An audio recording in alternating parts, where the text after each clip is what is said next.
You know, to most of us, that simple act doesn't get a second thought. We probably can't remember how many times we've done it already today.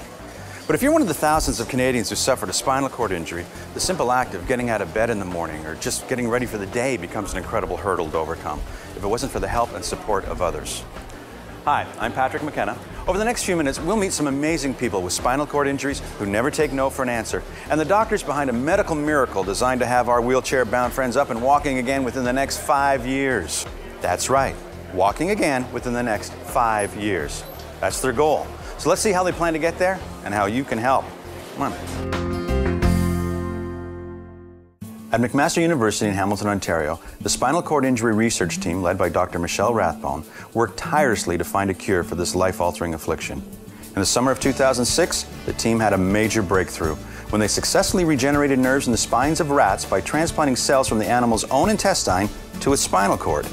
It was the first time a chronically injured animal was able to walk again by restoring the pathway from the brain to the legs. It was no longer dependent on help from anyone else. This is what the team at McMaster can do for countless Canadians if the research were to continue. So, let's talk to Dr. Rathbone and see how close they are to realizing their goal. Can you give us an idea of where you and your team are in actually helping someone walk again? The first approach has been to take cells from the intestine of the rat, and we can take the cells that support that and transplant them into an injured site in spinal cord. And we've shown in a series of experiments over several years, first of all, that these stimulate nerves to grow through the spinal cord. Secondly, that they form functional connections.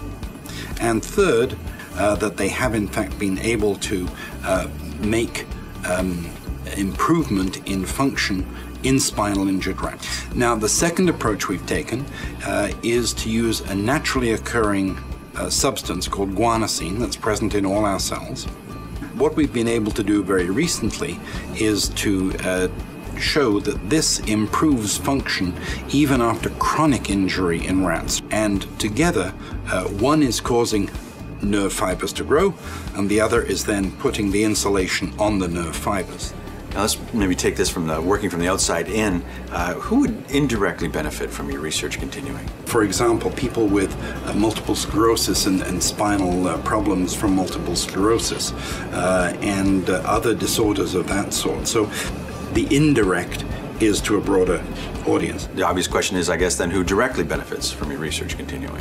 First quadriplegics, also paraplegics, and then very closely behind people with other spinal diseases. So you've obviously had success with the rat. Where do you go next? Before you can try anything in humans, one has to try it in other models. And from my point of view, the best model is dogs, because dogs have spinal injuries. Dogs get run over. Dogs have certain disc problems that cause paraplegia.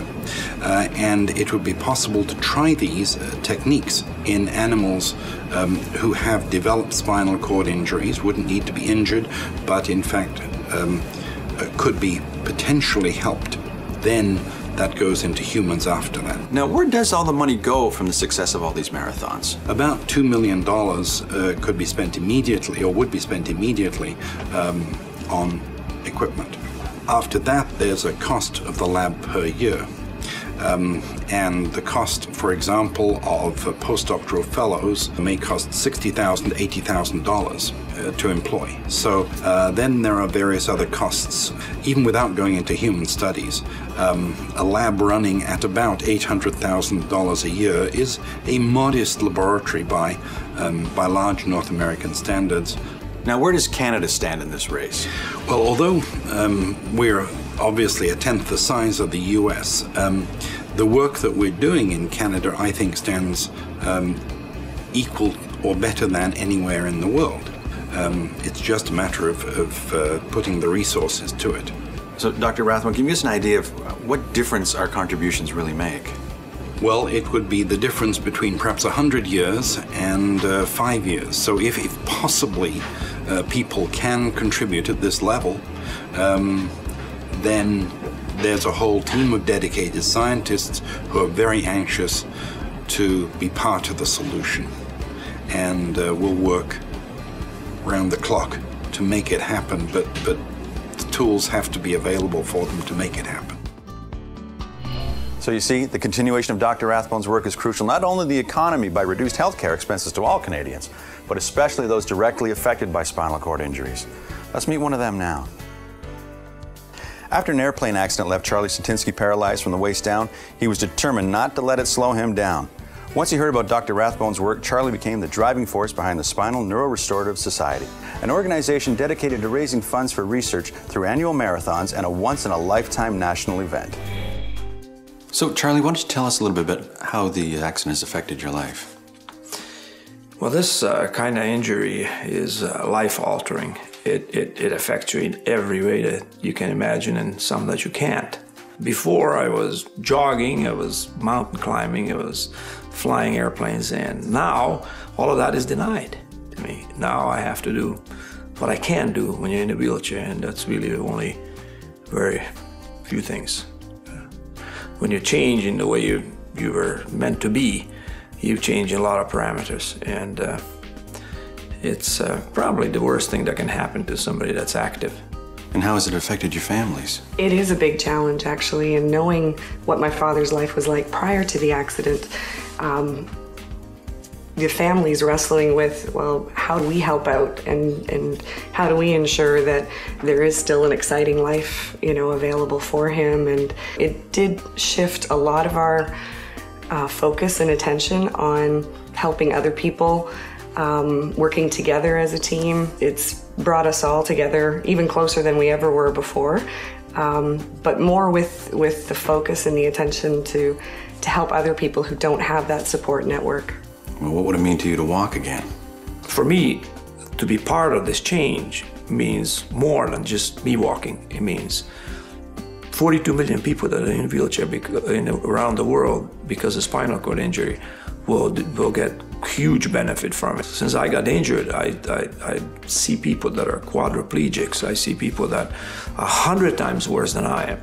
I almost feel ashamed of myself sometimes when I complain, and I say, well, you know what, I can't do this, I can't do that, because in my mind there's always Marco Ferrara who's running his successful business, but he has to be put to bed, he has to be taken out of the bed and dressed in order to be able to get to work. For Marco, he doesn't even dream to walk. For Marco, just to get his fingers back would be 1,000% improvement. So you have to believe it's going to happen. Absolutely. I will walk again. Well, what are you doing to make it happen? We are running these Golden Horseshoe Marathons in order to support the research. So for the 10th year anniversary, and in order to raise the funds necessary to finish off that research, we're going across Canada. We're going to start in Victoria, BC, and 10,000 kilometers later, we'll dip our wheels in the Atlantic in St. John's, Newfoundland. That's 10 years of Golden Horseshoe Marathons, that's 10 provinces, and 10,000 kilometers, and $10 million. Okay, and why are you doing this event? I dreamed that I will walk again. Also, I'm not used to giving up or failing, so I think that it is possible to fix it. I think that the technology is there. We need funding now. We need money. It's all that's really required left to be done. My purpose is to go out there, generate that source of funds, and see it to the end. So, what can you do to help? I'm glad you asked. Simply call our toll-free number or go to our website and click on Donate. It's that simple. If you'd like to volunteer your time or resources, just give us a call and let us know what you can do.